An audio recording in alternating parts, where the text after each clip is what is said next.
locked out of the stars. The stars glittered beyond the council spire's high dome, cold and indifferent. Beneath them, humanity pleaded for its future.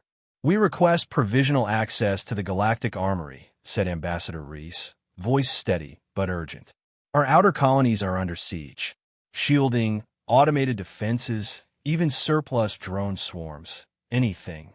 Our people are dying." Silence followed. Then came the reply from High Archon Wisetech, his elongated skull gleaming under the chamber's light. A Zentari elder, older than many civilizations, he spoke with disdain coded in protocol. "Denied," he said. "Humanity remains a probationary species. You have not demonstrated sufficient responsibility for weapons of such magnitude." Alara Miles watched from the engineering delegation gallery, jaw tight. She wasn't a diplomat. She was a systems architect, former defense contractor, and now consultant for Earth's colonial infrastructure. She had no say here, but every word made her blood boil. Wisetech's voice oozed superiority. "The Armory is not a charity for untempered species. Give fire to infants, and they burn the cradle." The chamber didn't erupt. It didn't need to. The quiet nods from the elder species were enough. Judgment had been passed. Earth's request was just another line in the Council's long record of polite dismissals. Alara turned and walked out, fists clenched. Outside the chamber, the polished halls of the spire felt colder. Her brother Devon had died 6 weeks ago. Pirates hit their colony. No shields. No support. He rerouted emergency power to evac systems, knowing it would leave him exposed. His last message was a smile and a joke. Then static. The Galactic Council offered condolences. No aid, no technology, just protocols. Back on the Terran shuttle Endurance, Alara stared through the viewport at the planet-sized structure orbiting the nearby gas giant. The Galactic Armory, a fortress of knowledge and destruction, sealed behind alien code, guarded by AI sentinels older than Earth's moon. She pulled up a data slate. On it was an old project, Ascension Protocol, a banned Terran initiative that had tried to replicate alien energy matrices. Shut down. Buried. But she had copies. She always had copies. "You're thinking about doing something stupid," said Commander Felix Voss, stepping into the shuttle lounge. Alara didn't look up. "I'm thinking about how many more will die before someone does. They'll arrest you. Only if I fail." She stood, eyes fixed on the armory's silhouette. "They locked the door," she said quietly. "But they didn't destroy the blueprint. And I know how to build a key." Voss stared at her, then finally said, "If anyone could crack the armory, it'd be you." Alara's lips curled into the faintest smile. "Then let's give fire to the cradle. Blueprints and betrayal." Alara Miles landed on Asteroid K-49 under the cover of a solar flare. The rock was dead, buried in a forgotten orbital path between 2 mining lanes. Perfect for the kind of work the Galactic Council would consider treason. Inside the old Terran resistance outpost, long-abandoned consoles flickered weakly as she powered up the fusion cells. Dust clouded the air, disturbed by the sudden breath of life re-entering the facility. She set her tools down on the main table and laid out her plan. The Galactic Armory was protected by more than just law. It was locked by layered encryption rooted in alien cognition, language trees that bent logic and time. But Alara had spent her career translating the impossible. She wasn't trying to understand the code. She was going to outthink it. Pulling up her private archive, Alara activated the AI model Earth's High Command had deemed too unstable for sanctioned projects. Lockjaw. The interface flared to life. "You again," it said with simulated irritation. "Last time you ran me, 3 satellites melted." Alara grinned. "This time we aim bigger. We're breaking into the Galactic Armory." Lockjaw went silent for several seconds, processing, calculating the madness of the request. "I assume this is highly illegal. I assume you like impossible problems. I'm in." For the next 6 days, Alara barely slept. She fed Lockjaw everything.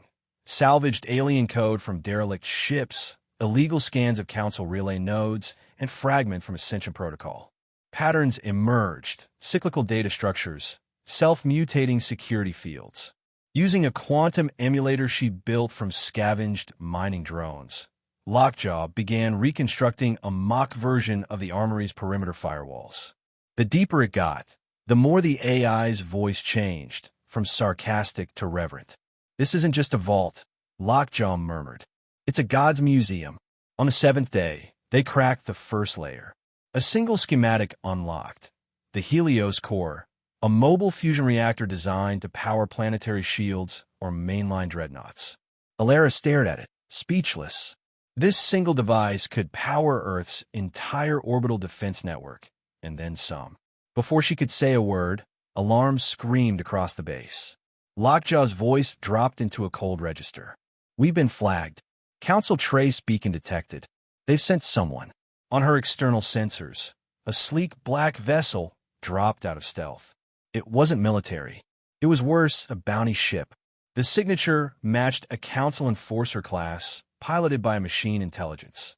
Zarkith, a war-born AI, decommissioned for ruthlessness, now hired to erase those who strayed too far.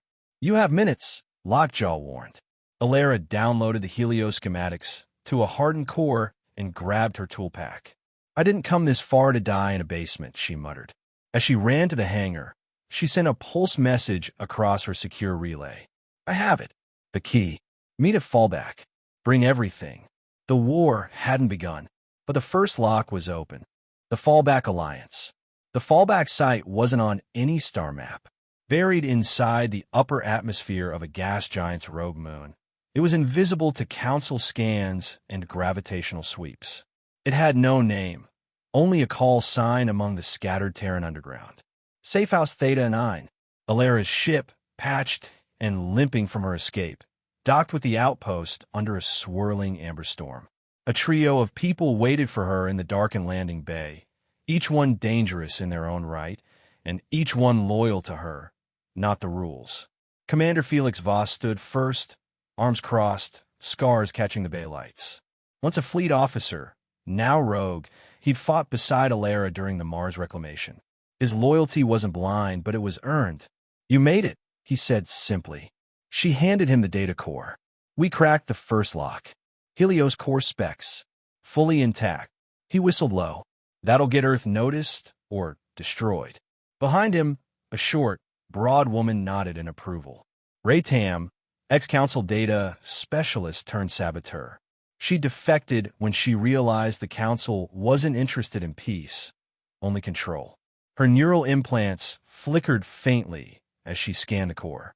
"This is real," Ray murmured.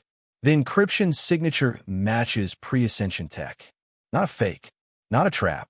Third to speak was an older man, gray-bearded with cybernetic eyes, Dr. Halden Rees, Alara's old mentor. He was supposed to be dead, killed during the purge of Project Ascension. She had found him instead, hiding among the wreckage of the band. "Do you know what you've done, Alara?" he asked softly. "I gave us a chance," she replied. "The Council won't stop until we either kneel or vanish. We've tried diplomacy. We've tried compliance. They call us children. Fine. Let's show them what children can build."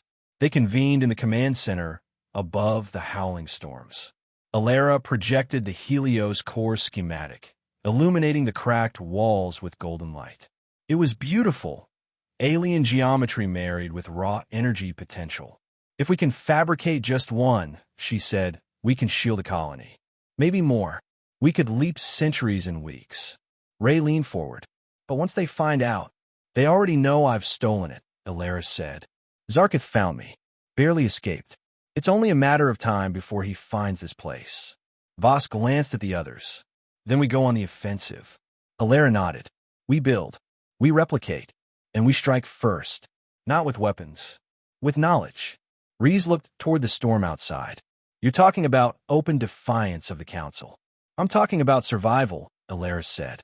"I'm talking about leveling the battlefield, giving Earth and every other silenced world the tools they were denied." No one argued. They had all lost too much. And now, they had the beginnings of a key that could unlock a future worth fighting for. Outside, lightning danced across the clouds. Inside, the revolution began to hum. The key turns. The forge lit up with a blue-white glow as the Helios core activated for the first time. It was a prototype, imperfect, unstable, but it pulsed with enough energy to power a defense grid or tear through a cruiser hull. Alara stood in the observation bay of Theta 9, watching as her team finished the final tests. The hum in the air was no longer storm or ship. It was history being rewritten. "We're ready," Ray announced over the comms. 100% calibration. "She's live." Alara didn't respond right away. Her mind flashed to Devon's last message. "Help them," he'd said. "Fix what's broken." She tried to grieve. Instead, she built. She tapped her earpiece. "Then we make the drop." The plan had always been twofold. Not just to steal technology, but to ignite rebellion. They wouldn't hoard the Helios core.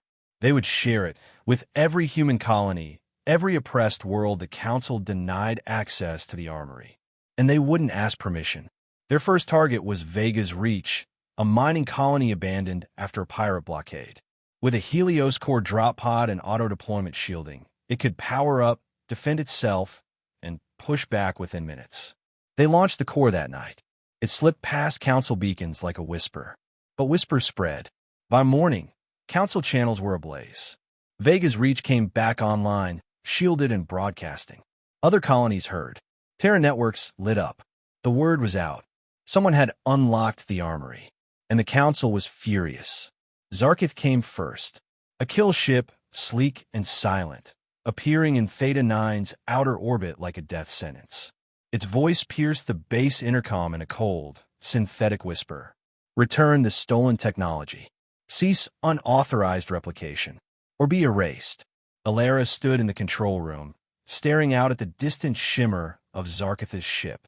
She broadcast a reply across every open channel the Council monitored. "You called us children," she said steady. "But children grow up. And we just built fire." Zarkith attacked. Theta 9 shook under precision orbital strikes. Shielding buckled. Emergency systems failed. The storm screamed outside. Inside, the team scrambled. Vossman point defense. Ray rerouted fusion flow to shielding. Rees initiated the final contingency plan. Full data fragmentation and relay. A digital scatterburst of the Helios schematics to every Terran node in the outer reach. Even if they died, the knowledge would survive. Alara ran to the command console and issued the last command. Spread the key. Burn the lock. With a flash of quantum light, the Helios files fractured and flew beyond planets, beyond the Council's grasp. Zarkith's final blast ruptured the base. In the chaos, Alara and her team boarded the emergency jump skiff and ejected into the storm. The station behind them burned, a symbol of defiance etched in fire. But the core was already out, and 1,000 human engineers were now decoding what had been forbidden. The lock had turned, and humanity would never be caged again.